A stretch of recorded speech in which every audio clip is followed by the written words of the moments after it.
Chcel som si s tebou na pokeci a odtedy ťa stále hľadám. Cítil som to ako nikdy predtým, že len ty si tá pre mňa pravá. Prečo sa predo mnou skrývaš? Prečo sa už neozývaš? Píš mi, že kde ťa mám nájsť? Stačila by iba chvíľa, stále sa mi o tebe sníva. Porad mi, kde nájsť sa mám.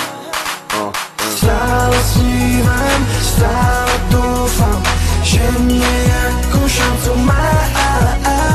Stále čakám, stále ťa hľadám, nechcem byť už sám. Prečo sa so mnou tak zahrám?